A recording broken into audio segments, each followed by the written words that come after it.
खुलुमबाय रायजो राजा नोंथांमोन बे समाव आसा खालामो बयबो मोजाङैनो दं होननानै आरो बे समावनो फंनैसो बाथ्रायानो जाहैबाय जोंहा फैगोन समाव जानो गोनां बिटिआरनि इलेक्शननि सोमोन्दै आरो जोङो गासैबो ससियेल मिडियानि गेजेरजों माखासे गिदिर गोलावफोरखौ आरो माखासे इउटिउबारफोरनिफ्राय जोङो खोनानो मोन्दों जाहाथे गासिबो गोरोबलायनायनि बेलायाव नंगौ बबे बाथ्राया जाहाथे गोरोबलायबा जोंहा बोलोगोरासिन जागोन आरो देरहासार जानो हागोन आरो हारिया जौगानो हागोन लोगोसेयैनो साननानै नाय रायजोफोर माने गोबां जायगायावनो माने खायसेया बिपिएफ खायसेया इउपिपिएल बा खायसेया एबिपि जों बेखौ गोबां निउसाव नुनो मोन्दों सोरबा बिपिएफनि मानसिफ्रा इउपिपिएलखौ सोंखारियो इउपिपिएलनि मानसिफ्रा बिपिएफनि मानसिखौ सोंखारियो थिग बेफोरबायदिनो पाब्लिकफोरनि गेजेरावबो जों ससियेल मिडियानि गेजेरजों नुनो मोनगासिनो नंगौना नङा होमबा रायजोफोर आरो जाहाथे जों बिदि जालायोब्ला मा जागोन जोंहा साननांगौ बाथ्राया बेनो जे जाहाथे फैगोन समफोराव जोंनि बिटिआरनि सिइएमखौ जोंनि बर' हारिखौ सालायजानो लुगैदों ना गुबुन हारिखौ बेखौ सोंनो थाङोब्ला गासिबो बर' सुबुङा बुंगोन जे जोंनि बर'नि बिटिआराव जाहाथे बर'आनो सिइएम जानांगौ बे नंगौ आरो साफ्रोमबो सोङोब्ला बुंगोन जे बिपिएफखौ सापर्ट खालामनाय माने हाग्रामा महिलारि सार बेबो बर'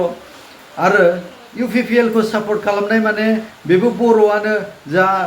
प्रमद बर' बिथांखौ सापर्ट खालामनाय एबिपिखौ सापर्ट खालामनाय माने अनजालि दैमारि बे गासैबो बर'आनो साननो हागौ जे जों साफ्रोमबो बर'खौनो सापर्ट खालामदों खिन्थु साननो थाङोब्ला बाथ्राया बेनो जे जुदि बे एसेल' 35 लाखसआवबो गासिबो बर'फोरा बिटिआराव हाबजोबबावाखै होमबा बै भटआनो जुदि डिभाइड जालायोबा मोननै मोनथाम पार्टि जायोब्ला देरहानो हागोन ना आसा खम जागोन नंगौना नङा रायजोफोर कमेन्ट खालामना खोन्थालाय आरो एगेन्स्टआव सोर दङ दा भटआव बिटिआराव नेशनेल पार्टी जाय बिजेपि पार्टी जुदि बिजेपि पार्टीनो सलायनो होयोब्ला दा मिन्थिखा रायजो राजाफोर आरो ससियेल मिडियायाव मोनबाय थाखादों नैबे भिडिअखौ नाय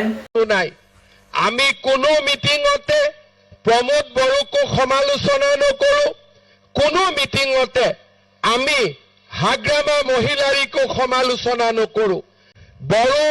সকলৰ লগতে আমাৰ আদিবাসী ৰাভা হৰণীয়া কছাৰী মদাহী বৰ্মন কছাৰী আমাৰ গোৰ্খা সমাজ আমাৰ বঙালী ভাষী সমাজ সকলো আমাৰ আদিবাসী সান্থাল সকলো ৰাইজে যাতে একেলগে যেনেকে আমি ভাৰত মাতা কি জয় বুলি ক'লে সকলোৱে জয় ধ্বনি দিয়ে জয় অসম বুলি ক'লে যেনেকে সকলোৱে জয় ধ্বনি দিয়ে তেনেকে বিটিআৰ জিন্দাবাদ বুলি ক'লে সকলোৱে যাতে একেমুখে বিটিআৰ জিন্দাবাদ বুলি ক'ব পাৰে আৰু সেই পৰিৱেশ কেতিয়া হ'ব যেতিয়া বিটিআৰত সকলো শ্ৰেণীৰ লোকে নিজৰ মাটিৰ মৰম বিচাৰি পাব সকলোৱে বিটিআৰৰ মাটিক নিজৰ জননী জন্মভূমি বুলি স্বীকাৰ কৰিব আৰু যিদিনাখনেই 26টা জনগোষ্ঠীয়ে একেলগে বিটিআৰৰ মাটিক মোৰ জননী জন্মভূমি বুলি ক'ব সেই দিনাখনেই বিটিআৰত সমস্যা নাথাকিব जुदि बे बिजेपिया सालायो बुङोब्ला ना बिटिआर ना बिटिसि सिगांनि आसाम जेरै एरै बिदिनो जाफिनगोन नंगौना नङा रायजो राजाफोर बिदिब्ला जोंनो बिटिआर बिटिसिखौ जुदि लुगैदोंब्ला रायजोफोर खौसेयै जानानै सापर्ट खालामबा मोजां जागोन नंगौना नङा रायजो राजाफोर कमेन्ट खालामनानै खोन्थालाय आरो रायजो राजाफोर जुदि बेबायदि जायोबा सिगांनि बायदि जाफिनोबा जोंहा बेसेबां दुखुनांथाव बाथ्रा बेसेबां साननांगौ बाथ्रा जाय बर' हारिफोरा जाय बर' सेंग्राफोरा बेसेबां थै बावसोमबाय बेसेबां खस्थ' खालामबाय लुवार थाम्फै अरजानानै आरो जायफोरा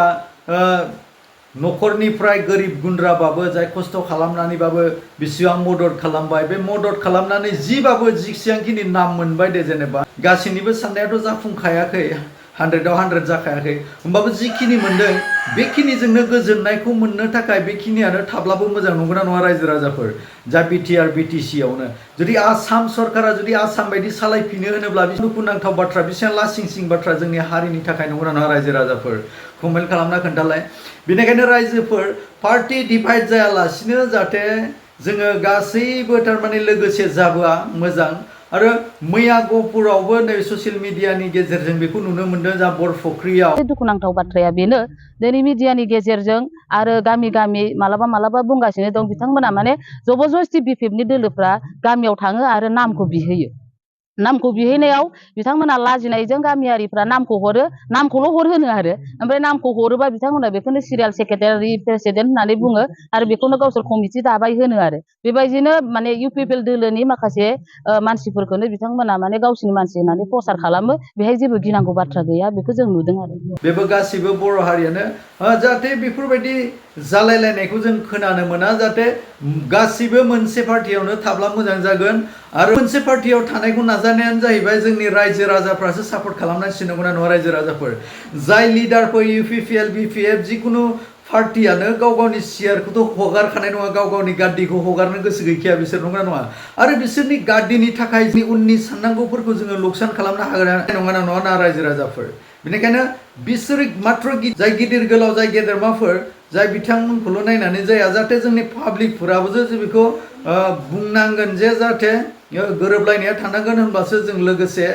जौगानो हागोन नङा रायजो राजाफोर कमेन्ट खालामना खोन्थालाय बाखि